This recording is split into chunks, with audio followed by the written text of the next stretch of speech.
Cukup teman-teman? Baik, silahkan kembali ke tempat.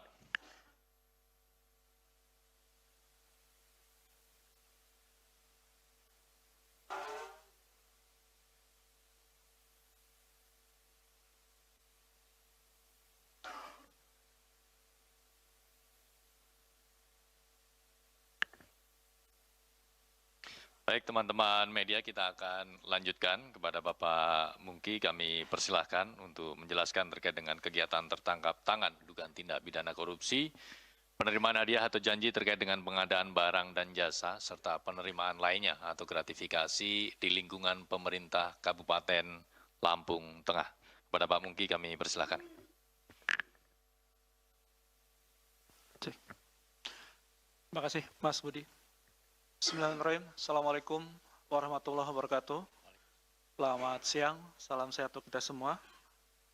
Baik, saya akan membacakan kronologis terkait dengan kegiatan tertangkap tangan dugaan tindak pidana korupsi, penerimaan hadiah atau janji terkait pengadaan barang atau jasa, serta penerimaan lainnya atau gratifikasi di lingkungan pemerintah Kabupaten Lampung Tengah tahun anggaran 2025.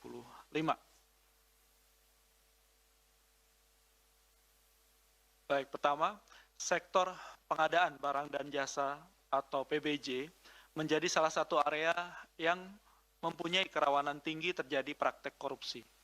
Hal ini terpotret dari pengukuran oleh KPK melalui Monitoring, Controlling, Surveillance for Prevention atau MCSP dan Survei Penilaian atau SPI. Secara nasional, pada MCSP 2024, area PBJ hanya mendapat nilai 68 atau turun sebanyak 9 poin dibandingkan hasil tahun 2023. Di sisi lain, skor SPI juga memperlihatkan penurunan nilai khususnya pada sektor PBJ, di mana skor SPI dan skor SPI pada sektor PBJ tahun 2023 tercatat sebesar 86,91 dan mengalami penurunan pada 2024 menjadi 64,83. Sedangkan khusus untuk pemerintah Kabupaten Lampung Tengah, hasil MCSP dalam 2 tahun terakhir, yaitu tahun 2023 dan 2024 juga mengalami penurunan, di mana nilai MCSP 2023 mencapai 92 dengan nilai area PBJ senilai 98. Sedangkan MCSP 2024 tercatat senilai 90 dengan area PBJ di angka 83, dengan sub-indikator pengendalian PBJ strategis hanya mendapat nilai 55. Sedangkan sektor SPI Pemkab Lampung Tengah tahun 2024 meraih skor 71,07 atau masuk kategori rentan, di mana skor pada dimensi komponen internal mengalami penurunan signifikan, khususnya pada area pengelolaan PBJ sebesar 65,77 pada tahun 2024 dari 88,47 di tahun 2023. Data-data ini menunjukkan kerentanan dalam sistem pengadaan masih tinggi, membuka ruang bagi praktek manipulasi, intervensi, hingga transaksi suap. Karena itu, penindakan yang dilakukan KPK ini harus menjadi peringatan serius agar sistem pengelolaan PBJ segera dibenahi. Selanjutnya, secara kronologi akan saya bacakan bahwa pada bulan Juni tahun 2025, Saudara AW selaku Bupati Lampung Tengah periode 2025-2030 diduga mematok fee sebesar 15% sampai dengan 20% dari sejumlah proyek di Pemkab Lampung Tengah, di mana diketahui postur belanja berdasarkan APBD Kabupaten Lampung Tengah tahun 2025 mencapai sekitar 3,19 triliun rupiah. Dari anggaran tersebut, sebagian besar dialokasikan untuk pembangunan infrastruktur, layanan publik, hingga program prioritas daerah.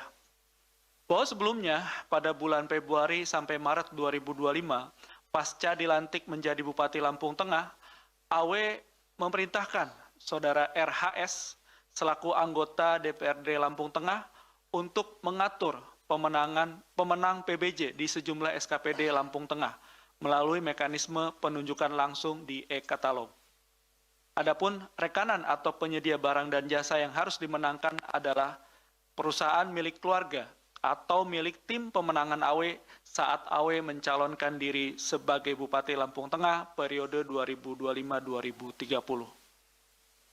Dalam pelaksanaan pengkondisian tersebut, AW meminta RHS untuk berkoordinasi dengan ANW dan ISW selaku Sekretaris Bapenda yang selanjutnya akan berhubungan dengan para SKPD guna pengaturan pemenang PBJ.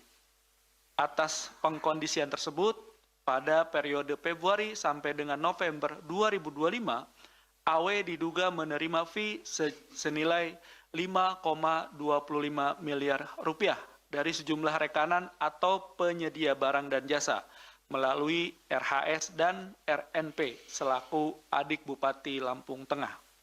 Selain itu, pada proyek pengadaan alat kesehatan di Dinas Kesehatan Lampung Tengah, AW meminta ANW selaku PLT Kepala Badan Pendapatan Daerah Lampung Tengah yang juga merupakan kerabat Bupati untuk mengkondisikan pemenang pengadaan proyek tersebut. ANW kemudian berkoordinasi dengan pihak-pihak di Dinkes Lampung Tengah untuk memenangkan PTEM. Pada akhirnya, PTEM memperoleh 3 paket pengadaan alat kesehatan di Dinkes dengan total nilai proyek 3,15 miliar rupiah. Atas pengkondisian tersebut, AW diduga menerima fee sebesar 500 juta rupiah dari MLS selaku pihak swasta, yaitu Direktur PTEM melalui perantara ANW. Sehingga total aliran uang yang diterima oleh AW mencapai kurang